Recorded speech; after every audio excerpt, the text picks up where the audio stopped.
오늘은 에어팟 4 액티브 노이즈 캔슬링을 가져왔어요.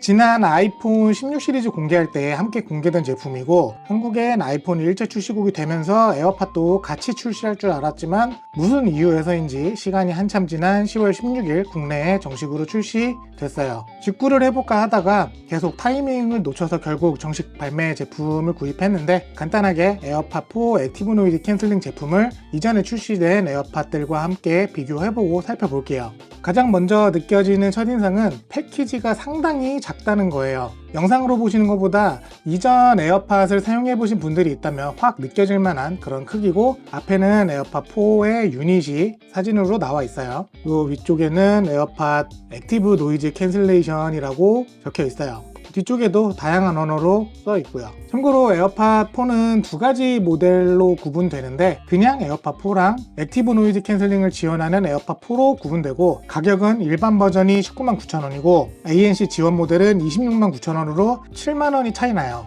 7만원에 어떤 차이를 뒀냐면, 일단 노이즈 캔슬링 유무, 대화인지, 그리고 무선 충전도 일반 버전은 안 되는 정도의 차이가 있어요. ANC나 대화인지 주변음 허용이야 그러려니 하는데, 무선 충전으로 구분하는 거는 좀 별로예요. 이번 에어팟은 개봉하면서부터 좀 충격적인 게 충전 케이블이 없어요. 물론 요즘엔 대부분 케이블을 가지고 있기도 하고 무선 충전기 많이 사용하니까 실제로 사용할 때 케이블이 없다는 이유로 불편함을 느끼는 경우는 거의 없단 말이에요. 근데 이건 뭔가 기분의 차이라고 해야 되나 성이라고 해야 되나 좀 그런 부분인데, 사실 케이블 가격 얼마 안 하는 거 사람들 다 아는데 왜 굳이 빼서 욕을 먹는지 모르겠어요. 예전에는 에어팟 패키지 안쪽에 케이블이 숨어 있어서 그거 모르고 그냥 사용하는 사람들도 많았는데, 설마 그거 보고 빼버린 건 아닐 거라고 생각을 하고, 구성품은 간단한 사용 설명서가 끝이에요. 제품 보면 일단 엄청 작아요. 에어팟 3도 에어팟 프로보다는 작았는데 에어팟 3보다 더 작은 크기고, 기존에는 앞에 LED 들어오는 부분이 딱 보였는데 에어팟 4에는 없어요. 이게 없어진 게 아니라 이렇게 열면 보이는데 안쪽에 숨겨놨어요. 이 부분은 깔끔한 것 같아요. 그리고 에어팟 프로 2세대에 있는 스트랩 거는 부분도 있을 줄 알았는데 없고, 하단을 보면 스피커 들어갔어요.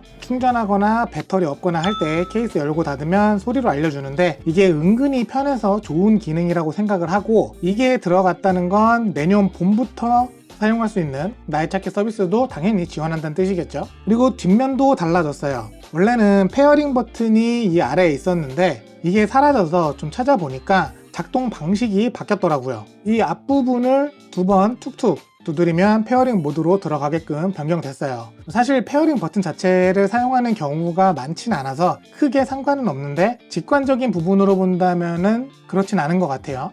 그리고 기존 에어팟 3랑 프로는 맥세이프 충전이 됐잖아요. 근데 크기가 작아져서 그런지 맥세이프는 지원하지 않더라고요. 자석을 잠깐 보면 에어팟 3는 이렇게 되어 있고 에어팟 프로는 이렇게 돼 있어요. 근데 에어팟 4는 모서리에 자석이 없고 가운데 하나만 있죠. 이 부분으로 워치 충전기에는 사용을 할 수 있어요.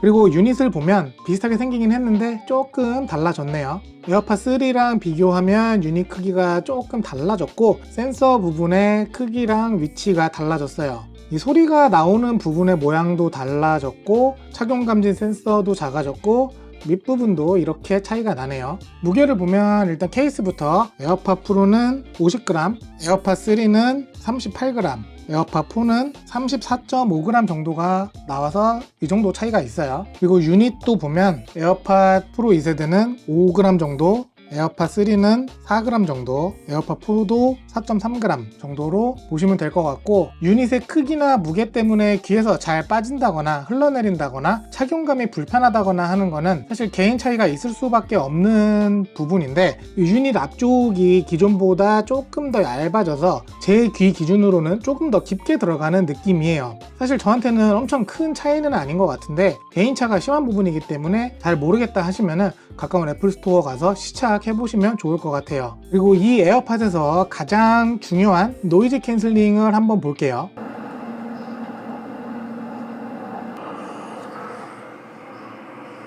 먼저 오픈형과 커널형이라는 차이가 있기 때문에 노이즈 캔슬링 자체에 대해서 기준을 두면 안 될 것 같은데, 제 느낌은 어떻게 오픈형에서 이렇게 노이즈 캔슬링이 되는지 좀 신기한 느낌이에요. 분명히 에어팟 프로랑은 차이가 있는데 이 정도만 해도 충분하다는 생각이고, 개인적으로는 오히려 조금 부족한 노이즈 캔슬링이 전체적으로 자연스럽고 편안한 느낌도 들었어요. 충분히 괜찮고 이 정도라면 어지간한 상황에서는 다 커버되지 않을까 싶어요. 적응형 모드나 주변 소음 느끼는 에어팟 프로 2세대가 조금 더 자연스러운 것 같아요. 사실 저는 노이즈 캔슬링보다 적응형을 더 많이 사용하는데 에어팟 프로 2세대는 되게 자연스럽고 내부에서 외부에서 편하게 사용하기 좋았거든요. 근데 에어팟 4는 부자연스러운 느낌이 조금 들었어요.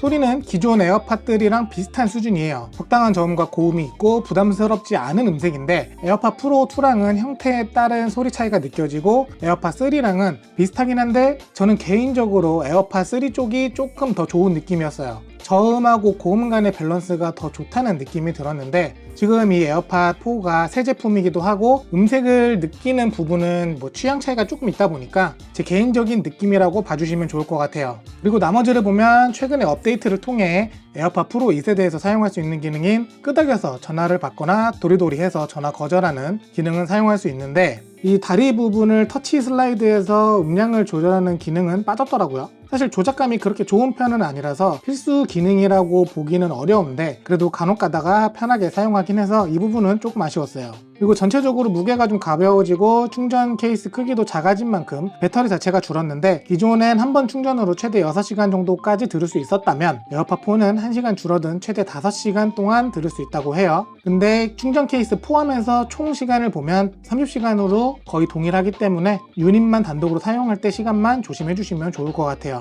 에어팟 프로 2세대랑 같은 H2 칩셋이 탑재됐고 프로 모델에서만 사용할 수 있었던 노이즈 캔슬링이나 적응형 오디오, 대화인지 기능도 모두 사용할 수 있고 헤드 제스처 기능까지 다 사용할 수 있지만, 노이즈 캔슬링 관련한 기능들을 보면 전부 에어팟 프로 2세대보다 조금씩은 부족해요. 오픈형과 커널형에서 오는 차이기 때문에 이건 어쩔 수가 없는데 그걸 감안하면 충분히 괜찮다고 느껴졌고, 오히려 이 정도면 에어팟 프로보다 조금 더 편하게 사용할 수 있지 않을까라는 생각도 들었어요. 만약에 에어팟 2세대 이하 제품들을 사용하신다면 충분히 교체할 만하다고 보고, 에어팟 3에서도 노이즈 캔슬링 때문이라도 넘어가도 좋다고 생각하는데 에어팟 프로를 가지고 계시다면 굳이 넘어갈 필요는 없지만 노이즈 캔슬링 때문에 어쩔 수 없이 커널형을 사용해야 하거나 커널형을 사용했을 때 귀에 불편함을 느끼셨다면 고민해보셔도 나쁘지 않을 것 같아요. 분명히 이 오픈형에 대한 수요는 있을 수밖에 없기 때문에 장기적으로 꽤 흥행하지 않을까 싶기도 하고요. 오늘은 이렇게 에어팟 4 액티브 노이즈 캔슬링 제품을 살펴봤어요. 저는 지금 에어팟 프로 2세대를 사용하고 있기는 하지만 예전부터 오픈형을 조금 더 선호하는 편이라서 좀 고민 중인데, 아마 저랑 비슷한 고민하시는 분들 꽤 있을 거라고 생각이 들어요. 그리고 아직 아무런 소식은 없지만 에어팟 프로 3세대는 또 어떤 달라진 모습을 보여줄지도 같이 기대되는 부분이기도 하고요.